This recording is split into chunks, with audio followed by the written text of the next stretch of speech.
Namaskar. We are about to study today small concept of electrostatic equilibrium. अब normally you all know that electrostatic equilibrium क्या है? When any kind of equilibrium for that matter is actually the balance of all forces acting on a particular system or a body or a system of bodies.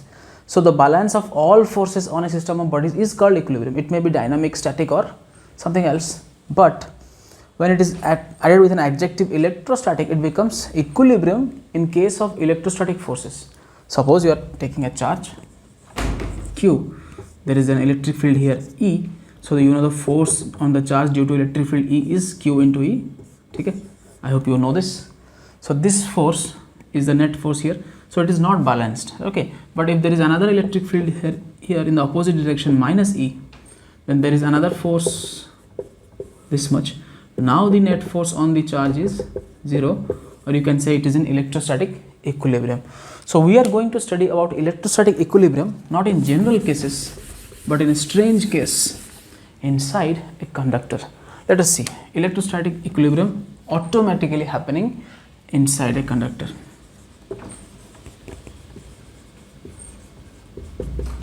Interesting fact about this is you must be knowing Newton's third law. Newton's third law, और इसमें कुछ relation पता नहीं चल रहा अभी, लेकिन Newton's third law यहाँ पे एप्लीकेबल होके ये हो रहा है. Every action has equal and opposite reaction. That is what we already know, but can it happen in terms of electricity and electrostatic things? Yes, it very well can. Let's see electrostatic equilibrium happening inside a conductor due to Newton's third law. Let's just see how it happens. Okay, suppose let us take a conductor. Let us take a metallic body named ABCD. Okay, you know this metallic, since this is a metal and it is under the influence of an electric field, external electric field. Suppose E, कोई external electric field है E, इसके बीच में एक metal को रखा है, और तुम्हें तो भरी बल पता है कि मेटल के अंदर क्या होता है, फ्री इलेक्ट्रॉन्स होते हैं कि नहीं होते हैं.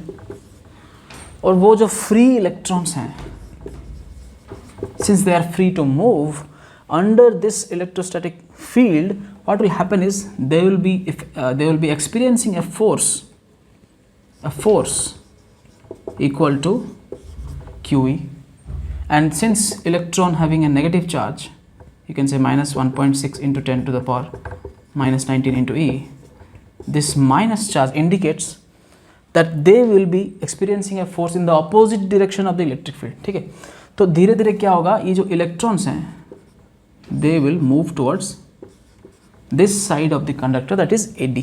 ठीक है, and as a result कुछ देर बाद after some time this metal, you can see the electrons of this metal will come slowly to this side, experiencing a force of minus QE or minus negative QE. They will experience and come to this side of the metal. Okay, simple सा चीज़ है, ध्यान देके देखो. और धीरे धीरे क्या हुआ, ये इलेक्ट्रॉन्स इस साइड में आ गए, और since electrons cannot exist on their own, every electron coming to this side must leave a positive hole in the other side. मतलब कभी भी electron in take any atom, suppose you take sodium, it has 11 electrons and 11 protons also. So anytime an electron leaves, it creates a positive charge. Like the lack of electron creates a positive charge. So whenever electrons are coming and drifting towards the left side of the conductor, यहाँ पे आ गए सारे, तो ये जो AD वाला side है इस कंडक्टर का, वो हो गया नेगेटिवली चार्ज्ड, और similarly at the same time the BC becomes positively charge. This all is happening under the effect of the electric field E की वजह से ये सब हो रहा है. ठीक है, अब जब कुछ समय बाद ये हो गया, now you see what is electric field. Basically electric field, you know, it is the electrostatic force per unit charge. तुमने अगर पढ़ा होगा तो electric field is the Coulomb's force per unit charge. ठीक है, और फील्ड लाइंस तो imaginary होते हैं, हमने खुद ही बनाए, लेकिन field is something conceptualized as this. तो जो इलेक्ट्रिक फील्ड है ये एक्सटर्नल था, जिसके वजह से ये चार्ज सेपरेशन हो गया. लेकिन अब जब सेपरेशन हो ही गया है, now there is another electric field which is flowing in the opposite direction from this positive charge to this negative charge. This is internal.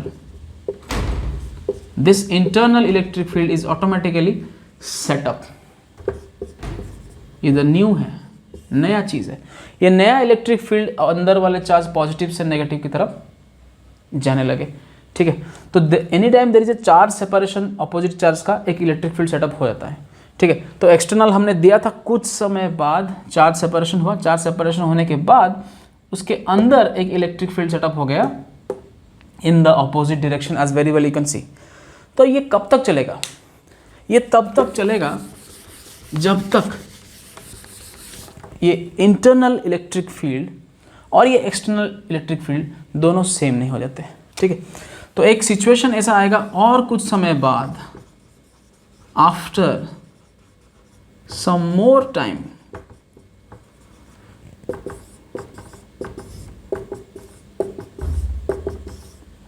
ये एक्सटर्नल है और ये इंटरनल है। तो ये external field is equal to the internal field हो जाएगा, तब तक ये चलेगा। This separation will continue and when this happens it stops, क्योंकि अब कोई अनबैलेंस चीज़ है ही नहीं। Now whatever electric field was applied from the outside, it has been countered by creating a electric field inside by the separation of charge, ठीक है। देखा जाए फोर्स की तरह से तब भी वही हो रहा है कि ये फोर्स की वजह से ये इलेक्ट्रॉन इस साइड आ गए और पॉजिटिव चार्ज उस साइड रह गए। Now this inside electric field is set up which is equal to the external electric field, तब तक ये चलता रहेगा। Now it is not happening any more. एक बार एक्सटर्नल इलेक्ट्रिक फील्ड और इंटरनल सेम हो गया एक कंडक्टर के अंदर, now this state is called electrostatic equilibrium. Now electrostatic equilibrium has been achieved, और वहाँ पे ये और मूव करने वाला है नहीं। क्यों? क्योंकि अंदर वाला electric field has become equal to the applied electric field. अब ये रुक गया। दिस स्थिति इज कॉल्ड इलेक्ट्रोस्टैटिक इक्विलिब्रियम। अब यहाँ पे क्या है, इंटरेस्टिंग बात क्या है यहाँ पे, कि अगर तुमने कंडक्टर के अंदर देखा, इनसाइड द कंडक्टर देखा, तो नेट इलेक्ट्रिक फील्ड जो है वो एक्सटर्नल प्लस इंटरनल के बराबर होगा, जो कि होगा 0, क्योंकि उन्हें तो external and the internal are same in magnitude but opposite in direction. So this will be x, this will be -x and they will become 0. So we can say the electric field inside a charged conductor in this case at electrostatic equilibrium is 0. Now there is no net electric field inside the conductor. This state is known as electrostatic equilibrium. You can see it from Newton's law, third law, in this point that since there was an applied electric field, there is a generated or an induced, ये सब पता है तो मैंने, induced charge होता है, so वैसे ही induced electric field भी हो गया। There is an induced electric field due to induced charges inside the conductor, so as the external electric field, its magnitude became equal to the internal electric field, but they are opposite and equal and opposite in direction. जैसे कि every action has equal and opposite reaction, वैसे ही every applied electric field creates an equal and opposite electric field inside the conductor if it is a metal having some free electrons inside the conductor, so as you can say the Newton's law के साथ कुछ similar लग रहा है कि नहीं? अगर लग रहा है तो you are getting my point. So what happens, remember one thing, in electrostatic equilibrium, at this point there is a charge separation inside the conductor and there is an electric field inside the conductor which is equal and opposite to the applied electric field in the starting case, and the net electric field inside the conductor is 0, ठीक है। This is called, my friends, electrostatic equilibrium. अब तुम्हें पता है कि एक conductor को लेके जब इलेक्ट्रिक फील्ड में रखते हैं तो क्या होता है, तो तब तक चार्ज सेपरेशन होता है जब तक इक्विलिब्रियम अचीव नहीं होता है, ठीक है। बाद में इसके अलग कॉन्सेप्ट्स देखेंगे। I hope you understood this. Thank you.